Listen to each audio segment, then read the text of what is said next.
Hi, good days. Hope you're doing fine. In the video, John Milton எழுதின Paradise Lost book number 9.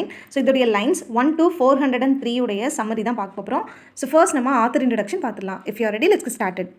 John Milton. So இவரை பற்றி வந்து சொல்லணும்னா இவர் December 9, 1608 பிறந்திருக்காரு அண்ட் November 8, 1674 வந்து இறந்திருக்காரு. அண்ட் இவர் ஒரு English poet, polemicist and also civil servant அப்படின்ட்டே வந்து சொல்லலாம். polemicist அப்படின்னா வந்து என்னென்னா விவாதவாதி அப்படின்ட்டே வந்து சொல்லலாம். கான்ட்ரோவர்ஷியல் டிபேட்டில் வந்து எங்கேஜ் ஆகிறவங்கள தான் வந்து பாலிமிசிஸ்ட் அப்படின்ற மாதிரி வந்து சொல்லுவாங்க. ஸோ இவருடைய பாரடைஸ் லாஸ்ட், ஸோ இது வந்து ஒரு எபிக் போயம். ஸோ 1667 வந்து எழுதியிருக்காரு. இந்த போயமில் இவர் பிளாங்க் வேர்ஸ் வந்து யூஸ் பண்ணியிருக்காங்க.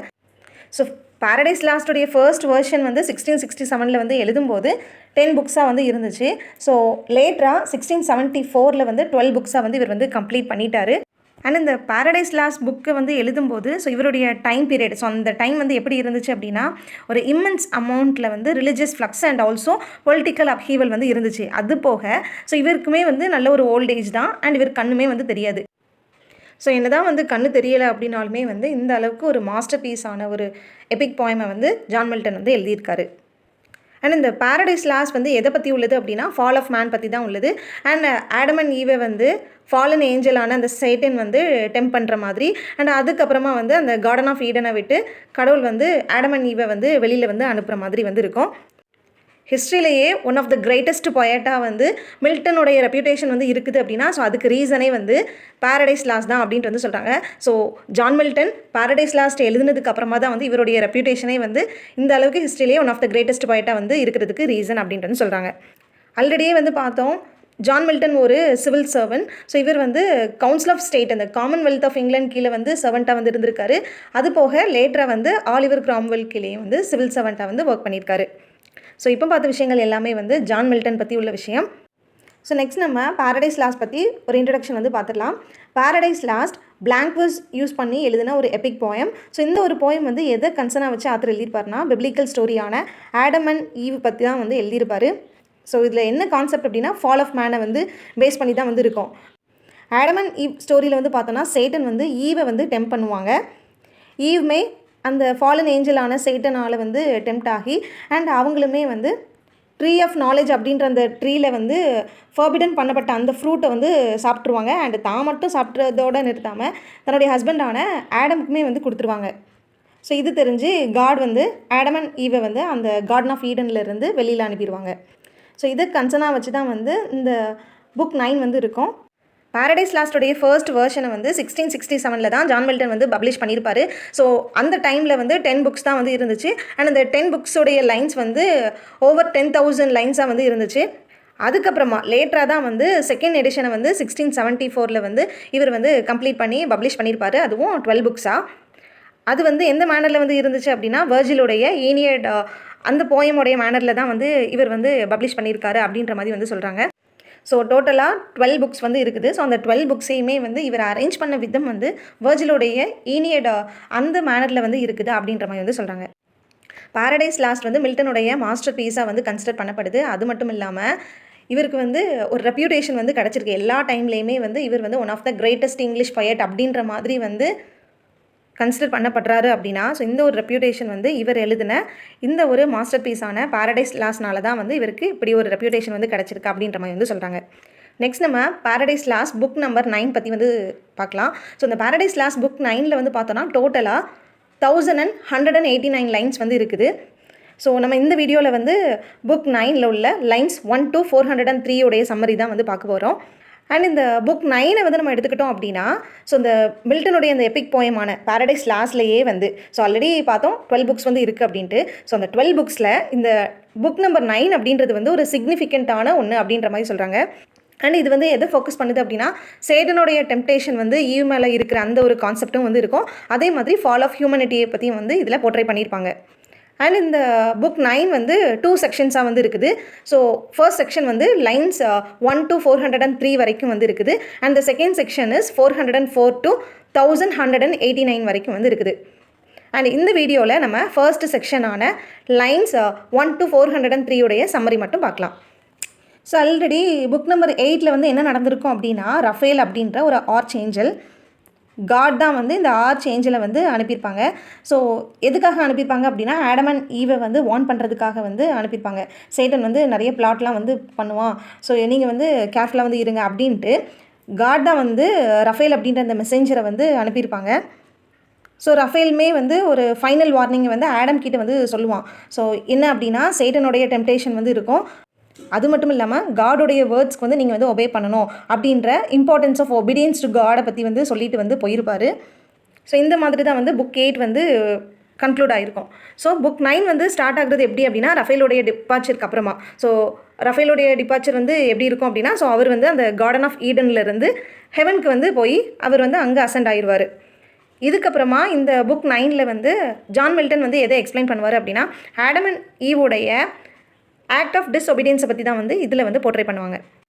ஸோ இப்போ வந்து இந்த போயம் வந்து கண்டிப்பாக ட்ராஜிக்காக வந்து டேர்ன் ஆகணும் அப்படின்றதுக்காக மில்டனுடைய இன்டென்ஷன் வந்து எப்படி இருக்குது அப்படின்னா, ஸோ ஒரு விஷயத்தை வந்து ஷோ பண்ணணும் அப்படின்ட்டு வந்து அவர் வந்து நினைக்கிறாரு. என்ன அப்படின்னா வெர்ஜில் அண்ட் ஹோமருடைய டெய்ல்ஸை விட இந்த ஃபால் ஆஃப் ஹியூமன் கைண்ட் அப்படின்ற இந்த கான்செப்டை எக்ஸ்பிரஸ் பண்ணுறது வந்து ரொம்பவே ஹீரோயிக்காக வந்து இருக்கணும் அப்படின்றதுக்கு வந்து இவர் வந்து இன்வோக் பண்ணுறாரு. ஸோ இப்போ வந்து இன்வோகேஷன் வந்து இருக்குது. என்ன இன்வோகேஷன் அப்படின்னா யுரேனியா அப்படின்ற celestial patroness and muse. So muse of Christian inspiration அப்படின்ட்டு வந்து சொல்லலாம். உங்களுடைய கைடன்ஸ் வந்து எனக்கு வேணும் அண்ட் அப்படி இருந்தால் தான் வந்து இந்த ஒரு பாரடைஸ் லாஸ்ட்டை வந்து நான் வந்து நல்லபடியாக வந்து கம்ப்ளீட் பண்ண முடியும் அப்படின்றதுக்கு வந்து இவர் வந்து ரொம்பவே யுரேனியா கிட்ட வந்து ப்ளீ பண்ணுறாங்க. ஆக்சுவலி இந்த யுரேனியா அப்படின்றவங்க வந்து ஒரு கிறிஸ்டியன் மியூஸ். ஸோ இவங்கக்கிட்ட வந்து ஒரு ஸ்பிரிச்சுவல் அண்ட் ஹெவன்லி இன்ஸ்பிரேஷன் வந்து அசோசியேட் ஆகிருக்கும். அண்ட் இப்போ இவங்கக்கிட்ட வந்து என்ன ப்ளீ பண்ணுறாங்க அப்படின்னா, ஸோ நீங்கள் வந்து என்னுடைய கனவுல வந்து அண்ட் உங்களுடைய வேர்ட்ஸ் மூலமாக வந்து என்னை இன்ஸ்பயர் பண்ணி அண்ட் இந்த புக்கை வந்து நல்ல ஒரு மேனரில் அக்கம்ப்ளிஷ் பண்ண வைக்கணும் அப்படின்னு சொல்லிட்டு கேட்குறாங்க. ரீசன் வந்து என்னென்னா, ஸோ எனக்கு வந்து ரொம்ப பயமாக இருக்குது, நான் வந்து ரொம்ப ஓல்ட் ஆகிட்டேன் அப்படின்றது நினச்சும் பயமாக இருக்குது. அதே மாதிரி ஓல்டாக இருக்கிறதுனால க்ரியேட்டிவ் பவர்ஸ் எல்லாமே வந்து லேக்காக இருக்கிற மாதிரி வந்து இருக்குது. ஸோ அதனால் நான் இப்போ எடுத்துருக்க இந்த ஒரு டாஸ்க்கை நல்ல ஒரு மேனரில் கம்ப்ளீட் பண்ணுறதுக்கு நீங்கள் வந்து உங்களுடைய கைடன்ஸை வந்து எனக்கு வந்து கொடுக்கணும். ஸோ உங்களுடைய வேர்ட்ஸ் மூலமாக என்னை வந்து இன்ஸ்பயர் பண்ணி எழுத வைக்கணும் அப்படின்றத வந்து இப்போது யுரேனியா கிட்ட வந்து ஜான் மில்டன் வந்து இன்வோகேட் பண்ணுறாரு. ஸோ ரொம்பவே வந்து ப்ளீ பண்ணி அவங்களுடைய கைடன்ஸை வந்து சீக் பண்ணுறாரு. அது மட்டும் இல்லாமல் இவர் வந்து என்ன சொல்கிறார் அப்படின்னா, வெர்ஜில் அண்ட் ஹோமர்லாம் வந்து அவங்களுடைய டிஸ்கிரிப்ஷனில் வந்து பார்த்தோன்னா ஒரு அன்இம்பார்ட்டன்ட் ஐட்டம்ஸ்லாம் வந்து இருக்கும். ஸோ நான் வந்து அவங்களே மாதிரிலாம் வந்து எழுதக்கூடாது. நான் ஆல்ரெடி 8 புக்ஸ் வந்து கம்ப்ளீட் பண்ணிட்டேன். இப்போ 9th புக் வந்து ஸ்டார்ட் பண்ணியிருக்கேன். ஸோ ரிமைனிங் இருக்கிற இந்த ஒரு புக்ஸை ஆட்டும் நல்ல ஒரு ஃபோக்கஸ்டு மேனரில் அண்ட் இந்த ஒரு டாஸ்க் வந்து ஒரு அல்டிமேட் அண்ட் டிவைனான ஒரு டாஸ்க். ஸோ இது வந்து நல்ல ஒரு மேனரில் நான் வந்து ஃபோக்கஸ்டாக கம்ப்ளீட் பண்ணணும். ஸோ அதுக்கு உங்களுடைய கைடன்ஸ் வந்து வேணும் அப்படின்னு சொல்லிட்டு ஒரு இன்வோகேஷனையுமே வந்து இந்த புக் நம்பர் 9 வந்து வைக்கிறாரு. ஸோ நெக்ஸ்ட் ஸ்டோரி வந்து எப்படி ஸ்டார்ட் ஆகுது அப்படின்னா, ரஃபேலுடைய டிபார்ச்சருக்கு அப்புறமா சேட்டன் வந்து அந்த கார்டன் ஆஃப் ஈடனுக்குள்ளே வந்து ரிட்டர்ன் ஆகிறான். ஸோ என்டர் ஆகிறான். ஆல்ரெடி ஒரு 8 டேஸ்க்கு முன்னாடி வந்து கேப்ரியல் அப்படின்ற அந்த ஒரு ஆர்ச் ஏஞ்சல் வந்து சேட்டனை வந்து அந்த கார்டன் ஆஃப் ஈடனில் இருந்து பேனிஷ் பண்ணியிருப்பாங்க. ஸோ அகெயின் இப்போ 8 டேஸ்க்கு அப்புறமா வந்து சேட்டனுடைய ரிட்டர்ன் வந்து வருது. இப்போ சேட்டன் வந்து ரொம்பவே பதுங்கி அந்த கார்டன் ஆஃப் ஈடனுடைய அந்த வாலில் வந்து வாரான். எப்படியாட்டும் கேப்ரியல் அண்டு மற்ற காட்ஸ்க்கு வந்து தெரியாமல் நம்ம வந்து உள்ளே வந்து என்டர் ஆகணும் அப்படின்றதுக்காக ரொம்பவே பதுங்கி வராரு. அதுபோக அந்த கார்டனில் உள்ள அனிமல்ஸ் ஒவ்வொன்றையுமே வந்து இவர் வந்து ஸ்டடி பண்ணுறாரு. ஸோ ஒவ்வொன்றும் எப்படி இருக்குது அப்படின்றதெல்லாம் பார்த்துட்டு அண்ட் நம்ம வந்து என்ன டிஸ்கைஸாக வந்து ஆகலாம் அப்படின்னு சொல்லிட்டு ஸோ அங்கே உள்ள அனிமல்ஸ் எல்லாமே வந்து பார்க்குறாரு. அதுக்கப்புறம் தான் வந்து இவர் வந்து நம்ம வந்து ஸ்னேக்காக வந்து மாறிடணும் அப்படின்னு சொல்லிட்டு ஸோ அந்த ஒரு டிஸ்கைஸை வந்து இவர் வந்து சூஸ் பண்ணுறாரு. அண்ட் ஸ்னேக் மாதிரி வந்து இவன் டிஸ்கைஸாக ஆகிறதுக்கு முன்னாடி வந்து ரொம்பவே ஹெஸ்டேட் பண்ணுறான். ஸோ இந்த டைம் வந்து இவனுக்கு வந்து டவுட் எதுவும் இல்லை, ஆனால் ஒரு க்ரீஃப் வந்து அவனுடைய மைண்டில் வந்து இருக்குது. ஸோ என்ன அப்படின்னா, ஒரு ஒண்டர்ஃபுல்லான ஒரு நியூ வேர்ல்டு வந்து நமக்கு வந்து கிடச்சிருந்துச்சி, ஆனால் அதை வந்து நம்மளால் என்ஜாய் பண்ண முடியலையே அப்படின்னு நினச்சி அவனுடைய தாட்ஸை வந்து கண்ட்ரோல் பண்ண முடியாமல் ரொம்ப ஸ்ட்ரகிள் பண்ணிகிட்டு இருக்கான். ஸோ ஆக்சுவலாக வந்து பார்த்தோம் அப்படின்னா சேட்டனுக்கு வந்து இந்த ஒரு கார்டன் ஆஃப் ஈடன் அப்படின்றது வந்து ஒரு சொர்க்கம் மாதிரி. அண்ட் சொர்க்கத்தை விட இவர் வந்து இதுதான் ரொம்ப பியூட்டிஃபுல் அப்படின்ற மாதிரி வந்து இவர் பிலீவ் பண்ணுறாரு. ஸோ இப்போ அந்த இருக்கிற அந்த பியூட்டிஃபுல்லான அந்த கார்டன் ஆஃப் ஈடனை பார்த்த உடனே இவர் வந்து சொல்கிற விஷயம் வந்து என்ன அப்படின்னா, ஹெவனை விட அந்த எர்த்து தான் வந்து ரொம்பவே பியூட்டிஃபுல்லாக வந்து இருக்குது. அண்ட் அது மட்டும் இல்லாமல் ஆடம் அண்ட் ஈவ் மேலே வந்து இவர் வந்து ரொம்பவே ஜெலஸியாக வந்து ஃபீல் பண்ணுறாரு. என்னென்னா இவங்களால் வந்து இந்த பாரடைஸை வந்து அனுபவிக்க முடியுது, பட் நம்மளால் வந்து அனுபவிக்க முடியலையே அப்படின்னு சொல்லிட்டு அவங்க 2 பேரையும் பார்த்து இவர் வந்து ரொம்பவே ஜெலஸியாக வந்து ஃபீல் பண்ணுறாரு. இப்போ இந்த சேட்டன் வந்து ரொம்பவே வந்து ஃபீல் பண்ணுறாரு. என்னென்னா இந்த எர்த்துடைய பியூட்டி வந்து ரொம்பவே எக்ஸஸாக வந்து இருக்குது. அண்ட் இந்த ஒரு பியூட்டி வந்து என்னை எப்படி ஃபீல் பண்ண வைக்குது அப்படின்னா, ரொம்பவே டார்மெண்ட் பண்ண வைக்குது, ஆங்கிஷ் பண்ண வைக்குது, ரொம்பவே வேதனைப்படுத்துது அப்படின்ட்டு வந்து அவன் வந்து நினைக்கிறான். இப்போ இவனுடைய மனசில் இவன் போட்ட திட்டம் ஒவ்வொன்றையுமே வந்து நம்ம வந்து எக்ஸிக்யூட் பண்ணணும் அப்படின்றதுக்காக என்னுடைய தாட்ஸ் ஒவ்வொன்றையுமே வந்து ஆக்ஷனை வந்து மாற்றுறான். ஸோ அங்கே வந்து ஒரு சர்பன் வந்து தூங்கிட்டு இருக்கு, ஒரு பாம்பு ஒன்று தூங்கிட்டு இருக்கு. ஸோ அதோடைய உடம்புக்குள்ள வந்து நம்ம வந்து என்டர் ஆகணும் அப்படின்னு சொல்லிட்டு அதோடைய உடம்புக்குள்ள வந்து இந்த சைட்டன் வந்து என்டர் ஆகிடுறான். அடுத்த நாள் என்ன நடக்குது அப்படின்னா, ஆடம் அண்ட் ஈவ் 2 பேருமே வந்து அவங்களுடைய யூஷுவல் மார்னிங் லேபர்ஸ்க்கு வந்து ரெடி ஆகுறாங்க. ஸோ ப்ரிப்பேர் பண்ணுறாங்க. காலையில் வந்து இவங்களுக்கு வந்து நிறைய வேலை இருக்குது. ஸோ இந்த வேலையை வந்து எப்படி வந்து பண்ணலாம் அப்படின்றதுக்கு வந்து இவங்க வந்து ரெடி ஆகுறாங்க. ஸோ இவங்க வந்து நினச்சி பார்க்குறாங்க நிறைய வேலை இருக்குது. ஸோ அதனால இப்போ ஈவ் வந்து என்ன சொல்கிறா அப்படின்னா, நம்ம வந்து தனியாகவே வந்து நம்ம வேலை செய்வோம், தனியாக வேலை செஞ்சோம் அப்படின்னா நம்ம வந்து சீக்கிரமாக முடிச்சிடலாம் அப்படின்னு சொல்லிட்டு இப்போ வந்து 2 பேருமே வந்து தனியாக வேலை பார்க்குறதுக்கு வந்து போகிறாங்க. ஃபஸ்ட்டு அவங்களுக்குள்ள ஒரு கன்ஃபியூஷன் வந்து இருந்துச்சு ஆடம் அண்ட் ஈவ்க்குள்ளே. நம்ம வந்து தனியாக வேலை பார்க்கணுமா, இல்லை 2 பேரும் சேர்ந்தே வந்து இந்த வேலையை வந்து முடிக்கணுமா அப்படின்ற மாதிரி வந்து நினச்சி ஆர்கியூமெண்ட் பண்ணிகிட்டு இருப்பாங்க.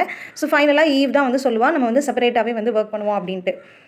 நம்ம 2 பேரும் சேர்ந்துருந்தோம் அப்படின்னா நம்மளால் வந்து கான்சன்ட்ரேஷனோட வந்து இந்த ஒர்க்கை வந்து கம்ப்ளீட் பண்ண முடியாது, அதனால் செப்பரேட்டாகவே வந்து பண்ணுவோம் அப்படின்ற மாதிரி வந்து அவள் வந்து சொல்லியிருப்பாள். ஃபைனலாக பாரடைஸ் லாஸ்ட் புக் 9ல் லைன்ஸ் 1 to 403 உடைய கன்க்ளூஷன் வந்து எப்படி வந்து முடியுது அப்படின்னு சொல்லிட்டு பார்த்தோன்னா, ஆடம்க்கு வந்து இந்த ஐடியாவில் வந்து விருப்பமே வந்து இல்லை. ஸோ ஈவ் தான் வந்து சொல்லியிருப்பா நம்ம வந்து தனியாகவே வந்து வேலை பார்ப்போம் அப்படின்ட்டு. ஸோ இந்த ஒரு விஷயத்தில் வந்து ஆடம்க்கு வந்து ஐடியா இல்லை. ரீசன் வந்து என்ன அப்படின்னா, ஆல்ரெடி ரஃபேல் அப்படின்ற அந்த ஆர்ச்ஏஞ்சல் வந்து வார்ன் பண்ணிட்டு போயிருப்பாங்க, சேட்டன் வந்து உங்களை டெம்ப் பண்ணுவான் அப்படின்ட்டு. ஸோ இப்போது அதை நினச்சேன் ஆடம் வந்து ரொம்பவே வந்து பயந்துக்கிட்டே வந்து இருக்கிறான். இப்படி 2 பேரும் செப்பரேட்டாக வந்து ஒர்க் பண்ணிகிட்டே இருந்தோம் அப்படின்னா சேட்டனுடைய டெம்ப்டேஷனுக்கு வந்து நம்ம வந்து உள்ளாயிருவோமோ அப்படின்றத நினச்சி வந்து ஆடம் வந்து ரொம்பவே வந்து பயந்துட்டுருக்கான். பட் ஈவ் வந்து எதில் வந்து ரொம்ப ஈகராக வந்து இருக்கிறா அப்படின்னா, அவளுடைய ஸ்ட்ரென்த்தை வந்து டெஸ்ட் பண்ணிக்கணும் அப்படின்றதுல வந்து ரொம்ப ஈகராக வந்து இருக்கா. ஸோ எவ்வளோ நேரத்துக்குள்ள வந்து நம்ம வந்து இந்த ஒர்க்கை வந்து கம்ப்ளீட் பண்ணுறோம் அப்படின்ட்டு அண்ட் அவளுடைய ஸ்ட்ரென்த்தை வந்து டெஸ்ட் பண்ணுறதுக்கு வந்து ரொம்பவே ஈகராக இருக்கா. அண்ட் 2 பேருமே வந்து ஒருத்தருக்கு ஒருத்தர் வந்து ஆர்கியூ பண்ணுறாங்க. ஸோ ஃபைனலாக அவங்களுடைய ரெசிஸ்டன்ஸ்க்கு அப்புறமா ஆடம் வந்து அக்செப்ட் பண்ணிக்கிறான். அண்ட் ஈவுமே வந்து ஆடம் கிட்ட வந்து என்ன ப்ராமிஸ் பண்ணுறா அப்படின்னா, நான் வந்து சீக்கிரமாகவே வந்து நம்மளுடைய பாவருக்குள்ளே வந்து நான் ரிட்டன் ஆகிடுவேன், வேலையை சீக்கிரமாக முடிச்சுட்டு வந்துடுவேன் அப்படின்ற மாதிரி ஆடம் கிட்ட ஈவ் வந்து ப்ராமிஸ் பண்ணுறா.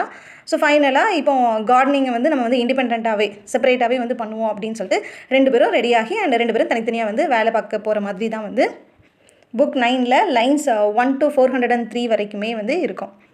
அண்ட் இந்த வீடியோவில் வந்து நம்ம paradise Lost book number 9 and இதில் லைன்ஸ் 1 to 403 வரைக்கும் தான் வந்து பார்த்தோம். ஸோ டோட்டலாக இதில் 1189 லைன்ஸ் வந்து இருக்குது. So remaining lines that means 404 to 1189 lines. So இதை வந்து நம்ம நெக்ஸ்ட் வீடியோவில் வந்து பார்க்கலாம். அண்ட் இவ்வளோ தான் இந்த வீடியோ உங்களுக்கு யூஸ்ஃபுல்லாக இருந்திருக்கும் அப்படின்ற ஒரு ஹோப் எனக்கு இருக்குது. So thank you so much for வாட்சிங் this video till end. If you having any suggestion let me know in the comment section. Will see you next video. Tata, bye bye.